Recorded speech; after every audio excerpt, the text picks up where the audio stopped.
are in place, just waiting for cash control of money.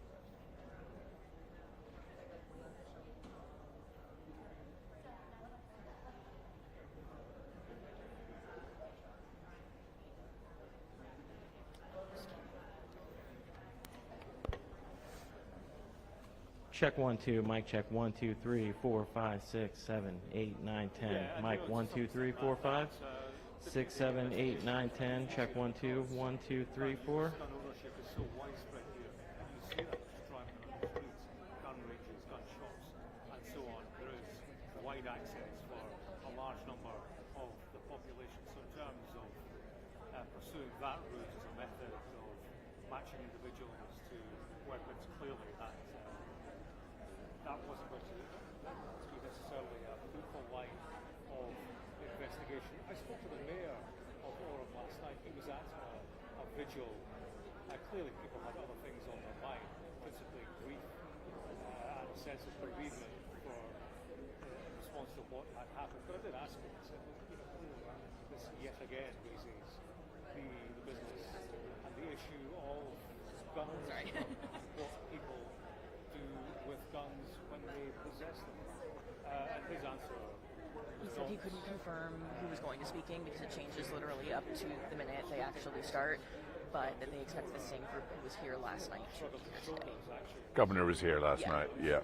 Yep. And there will be horrific consequences now and again, but something that we have to accept. That was Charlie Kirk's line throughout, and he's on record as having said that there will be fatalities. I'm paraphrasing. There will be fatalities, one or two, but that's a price that we have to pay for gun ownership, which is the right thing for the United States of America. That was his view.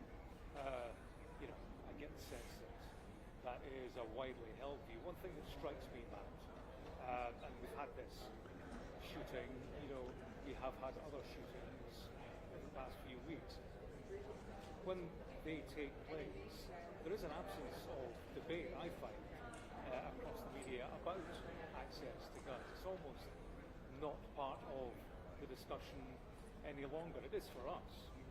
We have a fascination with this business of regular incidences of gun violence, and yet America turns its head when the notion is suggesting that there should be a restriction of access. It's almost not part of the discussion, I find, in response to events like this. It's almost as if the United States has moved on from that ever being a notion that it will embrace.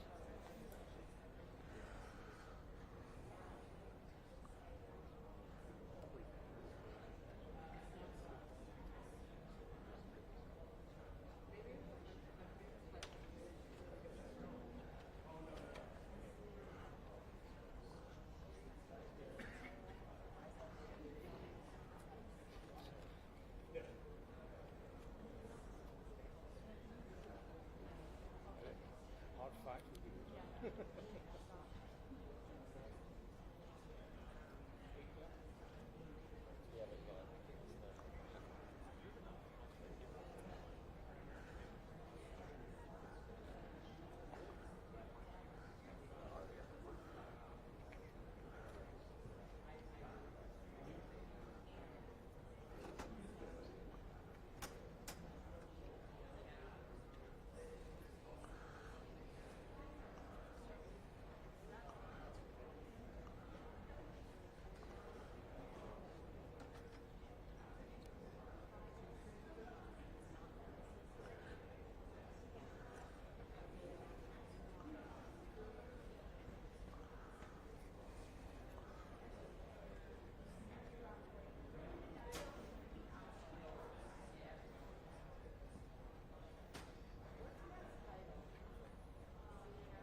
What, you think they're going to tell us all the information before they walk in here? That's going to be the governor or Clash Patel. Dude.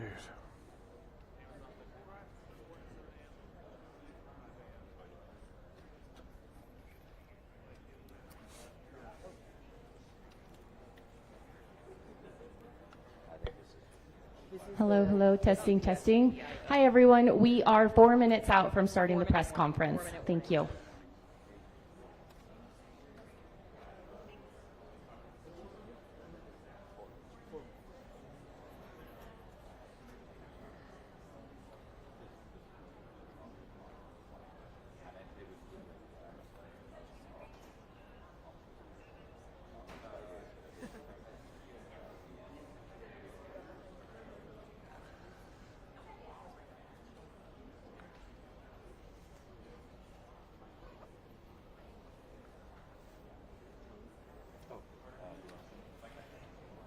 But this is the camera that I presume I should get out of the way, but I was told to just get in the way.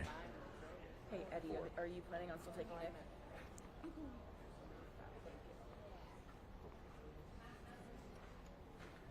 Eddie, can you hear me?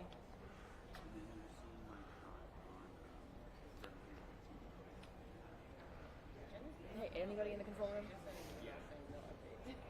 They just asked me to get in the shot, so I'm Okay. here. But I don't know which camera they're taking for the actual, because they were having issues with the fill.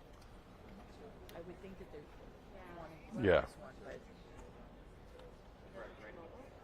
can hear them. I know I'm still connected. They're just not. I'll stand here until I'm told to get out of the way.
Okay.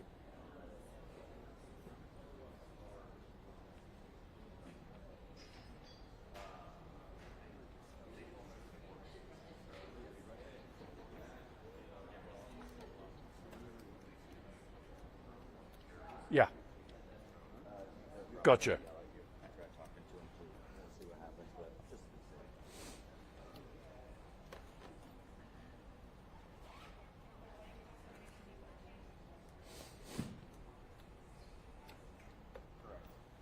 That was okay. I was like, it's like, oh, no, go get me. I mean, it's never stuff.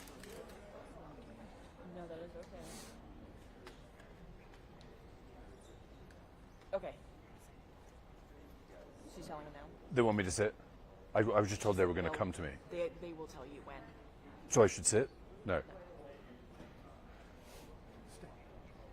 Keep it up. Yep.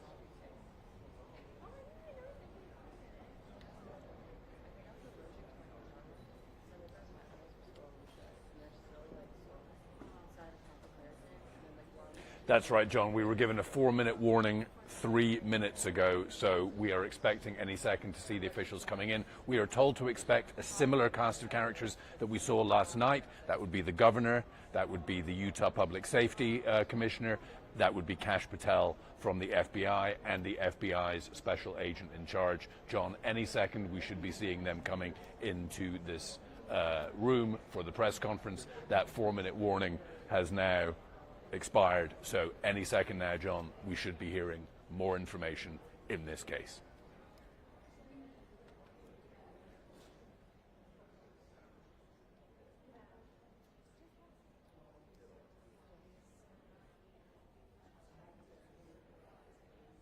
Great.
Sorry, who has to redial the other control room?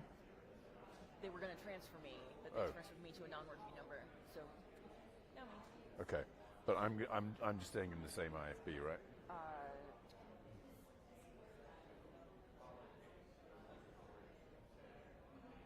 Hey Joshua, this is Andy with Nick. You should be on 6280. So I should change. Different. Yeah, change IFBs. You sure? You want him on cam? Yeah, they want you standing. So you gotta redial the IFB. I can do it too. 404. You sure? Yes. Okay.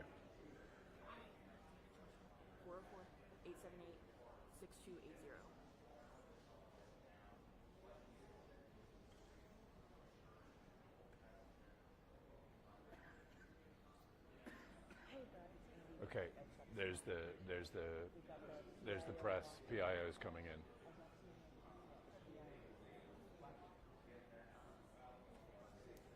I do. Hi.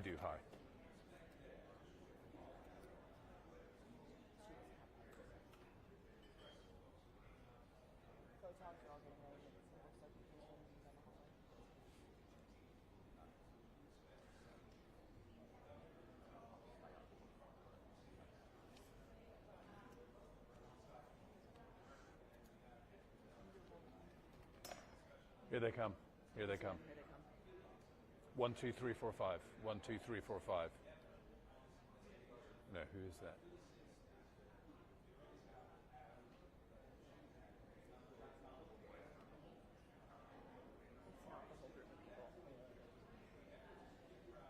It's not the whole group of people. It's not the whole group. There were some people.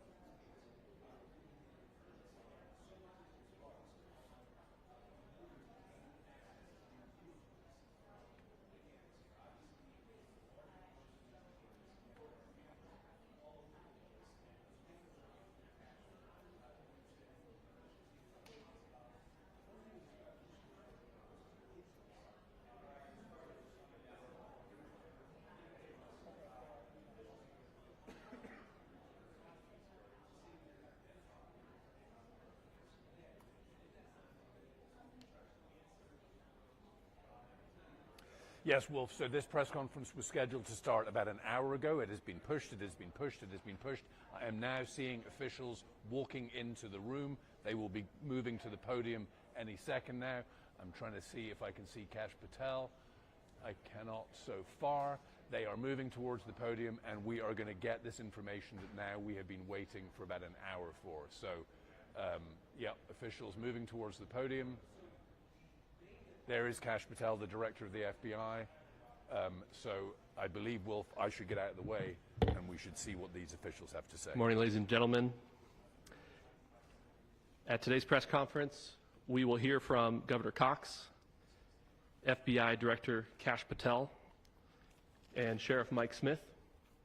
We also have with us Utah DPS Commissioner Bo Mason, Lieutenant Governor Deidre Henderson, FBI Special Agent in Charge Robert Bowles, and local and federal law enforcement partners.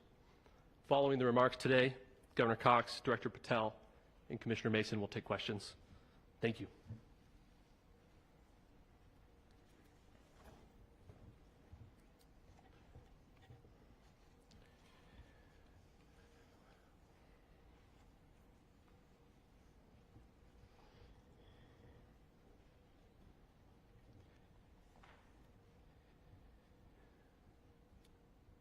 Good morning, ladies and gentlemen.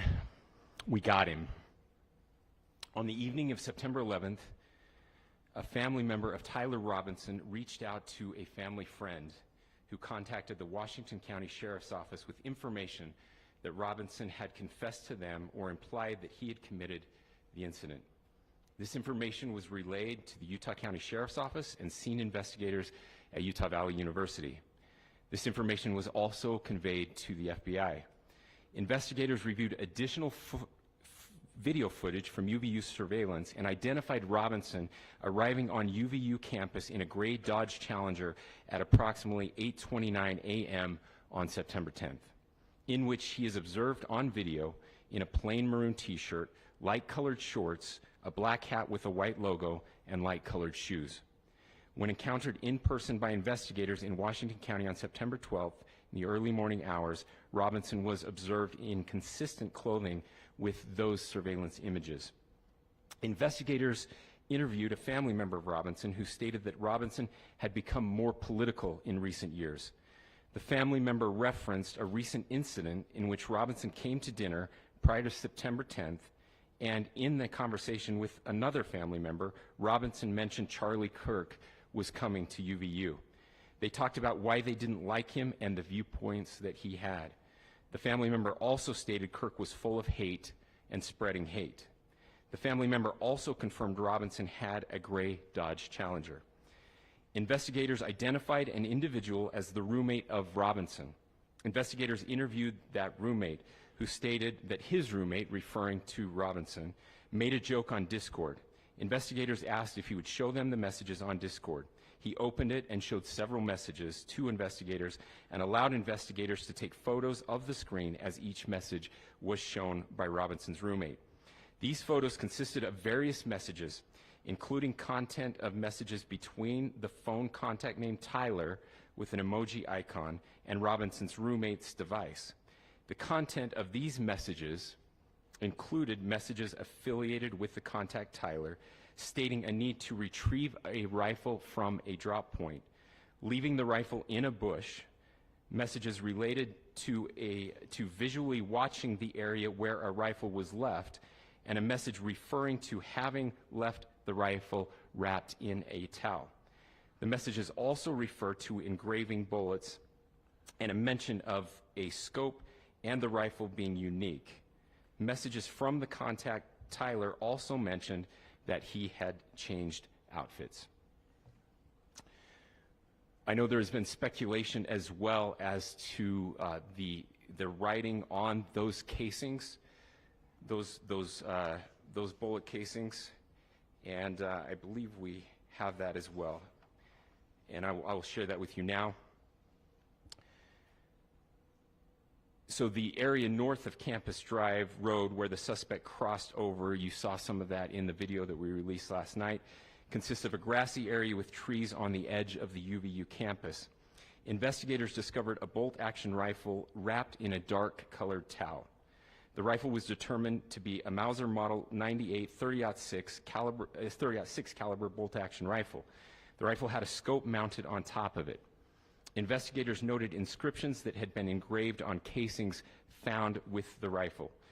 Inscriptions on a fired casing read, "Notices, bulges, capital O-W-O, what's this, question mark."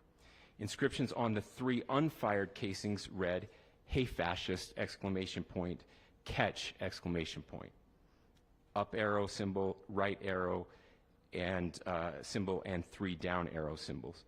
A second unfired casing read, "Oh Bella Chow, Bella Chow, Bella Chow, Chow Chow," and a third unfired casing read, "If you read this, you are gay, LMAO." We are indebted to law enforcement across the state who's worked seamlessly together, local law enforcement, state law enforcement, and our federal partners with the Federal Bureau of Investigation. We're grateful for everyone who worked together in such a short amount of time to find this person and to bring justice. I want to thank the public who has been so engaged, reviewing videos, helping us with sending in tips, and helping us get to this point. I want to thank the family members of Tyler Robinson who did the right thing in this case and were able to bring him into to law enforcement as well. I especially want to thank the family of Charlie Kirk, Erica, Charlie's parents, his children. I want us to be thinking of them as we bring justice in this case. They will be involved in that justice. We will be working very closely with them as we move through this process as well. This is a very sad day for our country, a terrible day for the state of Utah, but I'm grateful that at this moment we have an opportunity to bring closure to this very dark chapter in our nation's history. With that, I will now turn the microphone over to the Director of the FBI, Kash Patel. Thank you, Governor. This is what happens when you let good cops be cops. The FBI and our partners are proud to stand here today together to bring justice to the family of Charlie Kirk and honor his memory. I want to express my deep gratitude to President Trump, the Vice President, and the entire White House who have been so incredibly supportive with both resources and just personally to the FBI as a team. They had our backs the entire way, and I just want to express my gratitude for giving us the resources we need to operate in this space to bring this sort of justice at this sort of speed. In 33 hours, we have made historic progress for Charlie. Governor Cox, our partnership has been absolutely incredible these last few days. Our partnership will endure. Your state and local partners, your sheriffs, your DPS community has been unbelievably impressive in the hardest of times. And a case like this cannot be solved, cannot be brought without partnering with your state and local authorities. The FBI has a certain role to play, and we will play that role, and we will lead out for the federal government. But Governor Cox, we are so grateful for your state partnership that led out on this investigation. A little bit of the timeline. Charlie was shot at 12:23 p.m. on Wednesday. The first FBI agents arrived on scene in 16 minutes with chiefs of police at 12:39 and secured the scene. The FBI immediately launched fixed-wing assets. We utilized these assets to transport personnel, specialty technicians, hostage rescue teams. We also utilized these assets to go back and forth from the East Coast and here in Utah to transport forensic evidence and other evidence that will be analyzed and is being analyzed at our FBI laboratories in Quantico and other laboratories, including the ATF. At my direction, the FBI released the first set of FBI photos of the suspect at 10 a.m. local time on 9/11. Then, shortly thereafter, the FBI reward of $100,000 was released at 10:45 a.m. local. Myself and Deputy Director Bongino arrived on the scene at approximately 5:30 p.m. on 9/11.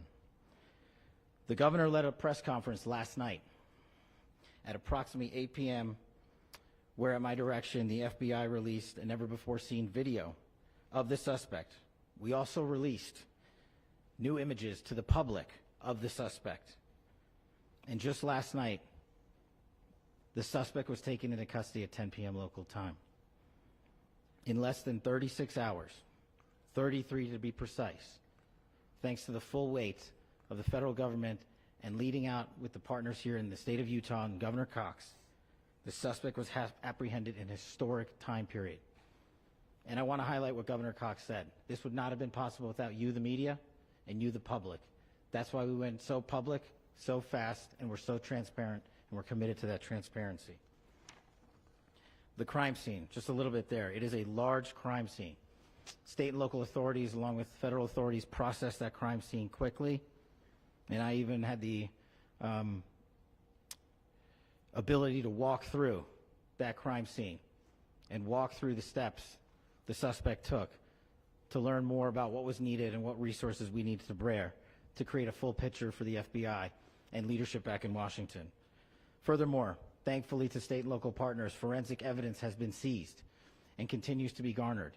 Forensic evidence has already been evaluated at FBI laboratories in Quantico and state and local authorities here. We will continue to process evidence as we see it, as we collect it, and we will continue to deliver to Governor Cox and his team. Last night, we had a total of approximately 7,000 leads. As of this morning, thanks to your great work, we have over 11,000 leads that were called in to the FBI. And we are running out every single lead that we can. Every one of those leads will be run out. The arrest is a testament to the dedication of good law enforcement being great and partnerships in law enforcement, which I've tried to highlight as my tenure as the director of the FBI. There is no better relationship for law enforcement than the FBI to partner with state and local authorities, and you've seen it here in these last few days. The FBI Salt Lake field office, along with our offices in LA, Phoenix, Denver, San Antonio, Las Vegas, Pittsburgh, Buffalo, our headquarters component in Quantico, all participate in the FBI. I want to express my deep gratitude to the employees of the FBI, the men and women, the evidence response team tacticians, the special operators, the agents, the support staff.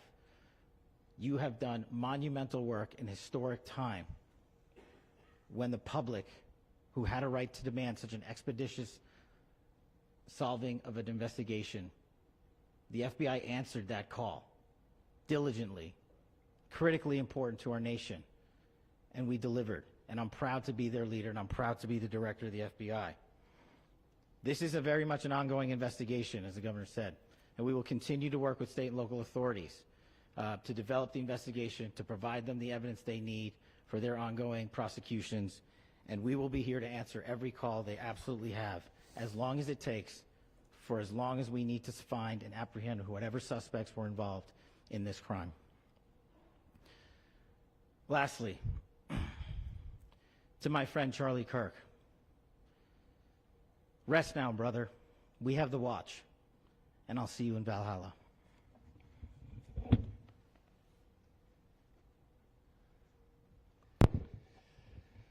Thank you, and good morning. I would just like to take a few minutes as the sheriff to express my gratitude for everybody who has played a part in this investigation. As you know, it's been a vast, a complicated, and a very, very fast-paced investigation. You're looking at people standing up here who are running on, if they got an hour's sleep in the last couple of days, they're probably lucky. It has been very taxing. It has been so impressive, speaking on behalf of the local law enforcement, to see the cooperation that we've seen in this type of case. Across the state, sheriffs, chiefs, our state partners have stepped up and have come to the call on anything that we needed. Our county chiefs have been phenomenal. Our Utah County Attorney, Jeff Gray, who's standing up here with us, has been phenomenal in leading us through this investigation. I would like to thank the federal government for their resources, their assets. Our local team here, our FBI team, has been extraordinary in helping us work through this and bring this person to justice. Most of all, I would like to thank the public, and specifically, I would like to thank the public who turned to prayers and who turned to positiveness for us. I would like to thank them on behalf of the law enforcement community, because we needed those prayers. That's what we needed to get through this. We needed your support, and you gave it to us. We needed your patience, and you gave it to us. And I would like to thank you for the Kirk family, because that's what they need, is your support and your prayers, and that will get us through all of this. So thank you, everybody, for everybody that have stepped up. We've had such a phenomenal response to this. Thank you.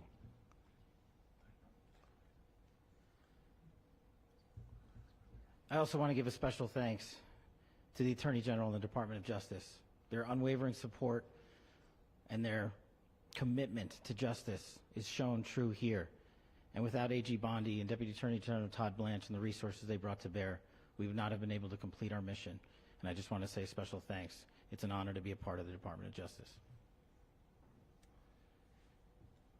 Thank you again to our incredible law enforcement team who has worked so hard. Sheriff, I got a solid 90 minutes last night, so I'm probably the most well-rested person up here. Ladies and gentlemen, I get the microphone, so I hope you'll permit me a moment just to share a few more thoughts about where we are and how we got here, and maybe a little bit of where we go from here. I don't want to get too preachy, but I think it's important that we, with eyes wide open, understand what's happening in our country today. I've heard people say, well, why are we so invested in this? There's violence happening all across our country, and violence is tragic everywhere, and every life taken is a child of God who deserves our love and respect and dignity. This is certainly about the tragic death, political assassination of Charlie Kirk. But it is also much bigger than an attack on an individual. It is an attack on all of us It is an attack on the American experiment. It is an attack on our ideals. This cuts to the very foundation of who we are, of who we have been, and who we could be in better times. Political violence is different than any other type of violence for lots of different reasons. One, because in the very act that Charlie championed of expression, that freedom of expression that is enshrined in our founding documents, in having his life taken in that very act, makes it more difficult for people to feel like they can share their ideas, that they can speak freely. We will never be able to solve all the other problems, including the violence problems that people are worried about, if we can't have a clash of ideas safely and securely. Even, especially those ideas with which you disagree. That's why this matters so much. Over the last 48 hours, I have been as angry as I have ever been, as sad as I have ever been. And it was, as anger pushed me to the brink, it was actually Charlie's words that pulled me back. I'd like to share some of those. And specifically right now, if I could, I need to talk to the young people in our state, in my state, and all across the country.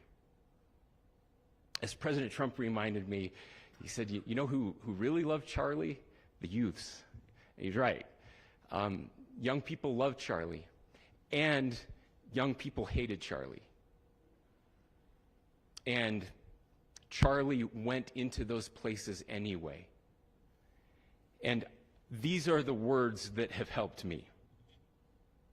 Charlie said, when people stop talking, that's when you get violence. He said, the weak can never forgive. Forgiveness is the attribute of the strong. The only way out of the labyrinth of suffering is to forgive. Welcome without judgment, love without condition, forgive without limit. He said, always forgive your enemies. Nothing annoys them so much. A few months ago, I referenced this last night, Charlie posted to social media, when things are moving very fast and people are losing their minds, it's important to stay grounded. Turn off your phone, read scripture, spend time with friends, and remember, internet fury is not real life. It's going to be okay. He again said, when you stop having a human connection with someone you disagree with, it becomes a lot easier to commit violence. He said, what we as a culture have to get back to is being able to have a reasonable agreement, where violence is not an option. Now, again, to my young friends out there, you are inheriting a country where politics feels like rage. It feels like rage is the only option.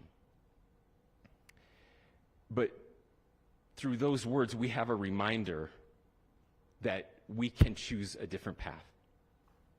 Your generation has an opportunity to build a culture that is very different than what we are suffering through right now.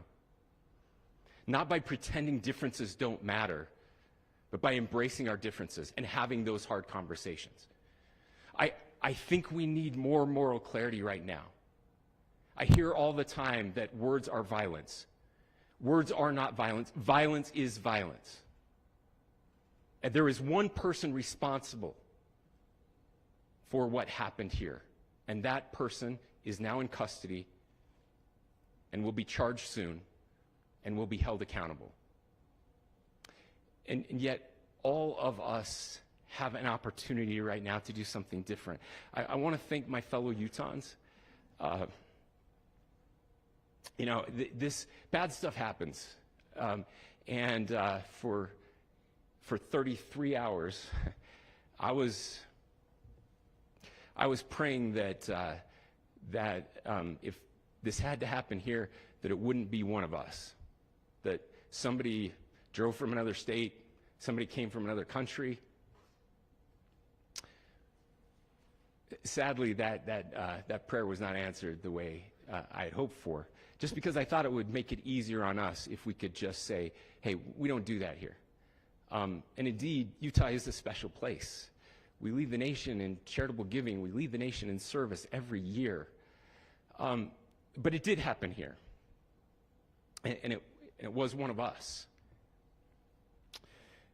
But I want you to look at how Utahns reacted the last 2 nights. There was no rioting. There was no looting. There were no cars set on fire. There was no violence. There were vigils and prayers and people coming together to share the humanity. And that, ladies and gentlemen, I believe is the answer to this. We can return violence with violence. We can return hate with hate. And that's the problem with political violence, is it metastasizes. Because we can always point the finger at the other side. And at some point, we have to find an off-ramp, or it's going to get much, much worse.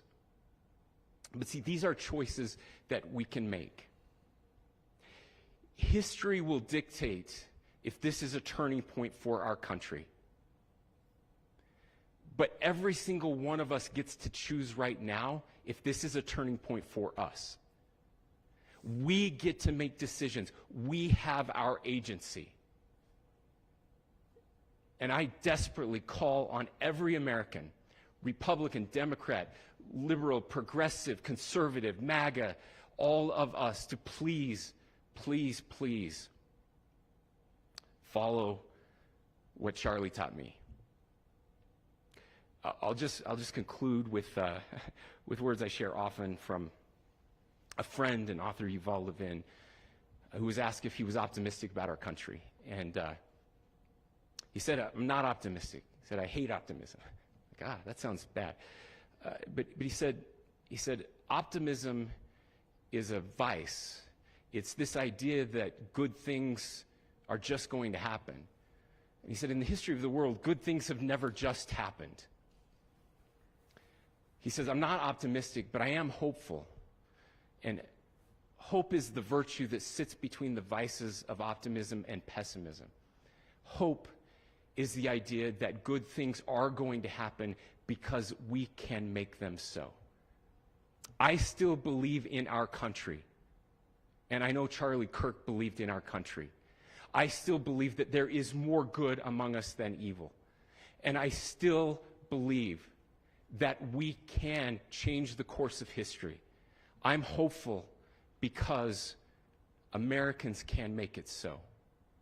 Ladies and gentlemen, we're happy to answer any questions you might have. Can you please speak to whether the suspect is speaking with authorities and his demeanor, Tyler Robinson, when he turned himself in? I cannot speak to that. Governor, how do you interpret the engravings on Casey? Well, I will leave that up to you to interpret what those engravings mean. I think the clearest one that says "catch fascist," there's not, and by the way, that's like catch like a ball, catch this. That's I think that speaks for itself. Governor, you indicated that he had been communicating. Please. Beyond that, is there anything in your view that you've discovered that may have radicalized or changed him or prompted him to commit such a horrific? There's nothing more that we can share at this time. Governor, you indicated that he had been communicating with a friend on Discord about the gun. Do you anticipate any more arrests? We do not at this time have any information that would lead to any additional arrests. Do you believe he acted alone? Yes, but the investigation is ongoing.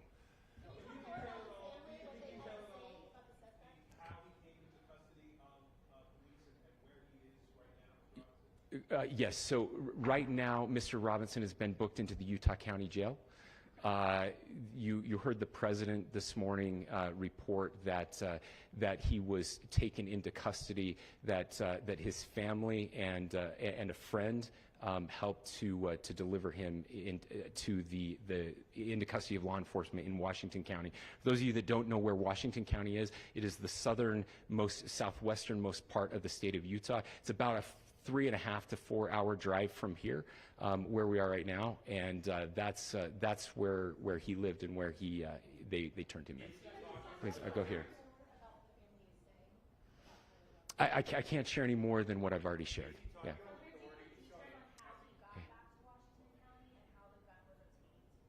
So how we obtained the gun? The gun was found here. Yeah, so I don't have much more details on that. We do know that he drove. We had his car here on campus, and then we had his car going south back to the St. George. It's actually the city of Washington in Washington County. I'm sorry? Did the suspect plan to carry out any other attacks? We don't have any information that would lead us to believe that. Yes, in fact, it was just released. Yes. I can't answer that right now. Can you clarify? Over here.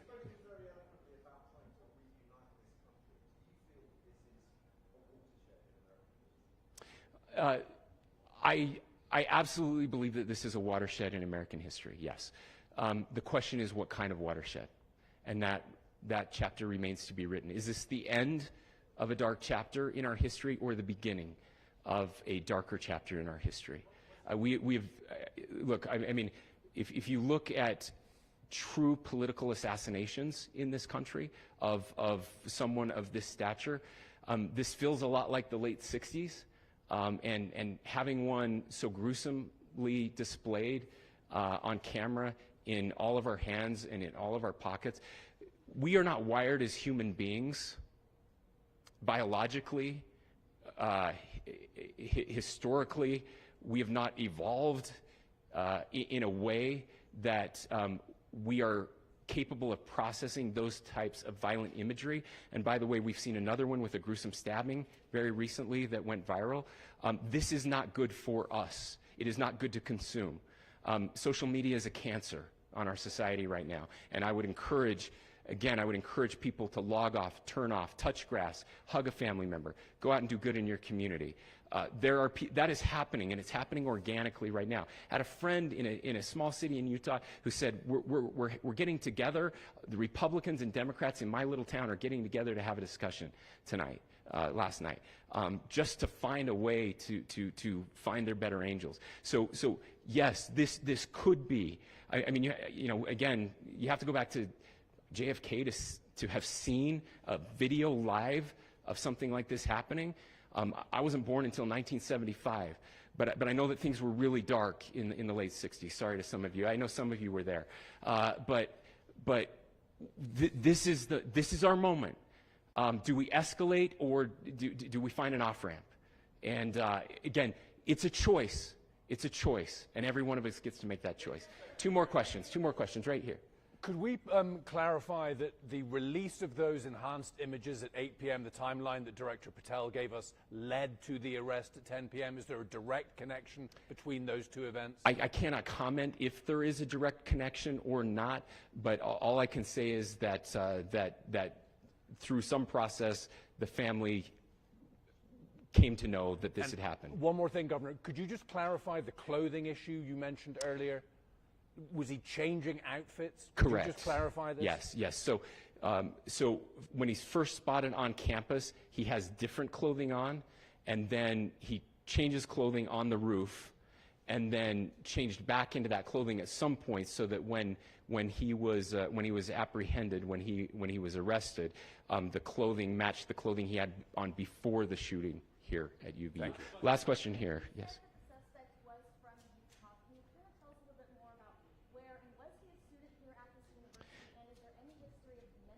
Yeah, so I don't have any information on the mental illness part. He was not a student here at UVU.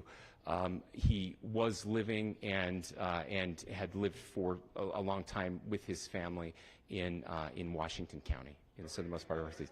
Thank you, everyone, for your great work in getting this information out. I would just say, process-wise, this may be important. I know many of you aren't familiar with the process in Utah. I think it's important that you understand that. Basically, we have 3 days for charging documents to be filed. A CI will be filed. We'll have more information then, more detailed information as those charging documents are filed in preparation for a preliminary hearing. So 3 days. So we would anticipate then that early next week those charging documents will be filed. We will obviously be working. The county attorney will be working very closely with Mr. Kirk's family as those documents and decisions are prepared and made. Thanks, everyone.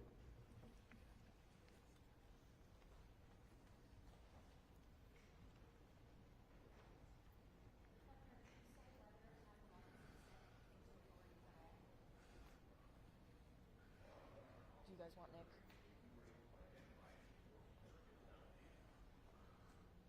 After John Miller, copy that. After what? After John Miller. So should I get in front of camera? Yeah, they are going to. And it's still, if you're still on the IFB, it's the same one.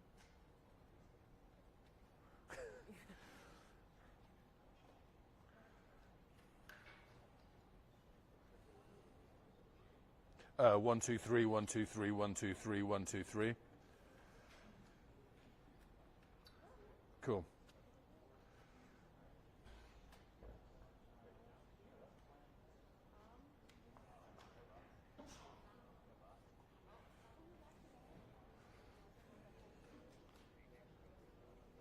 Great. Awesome.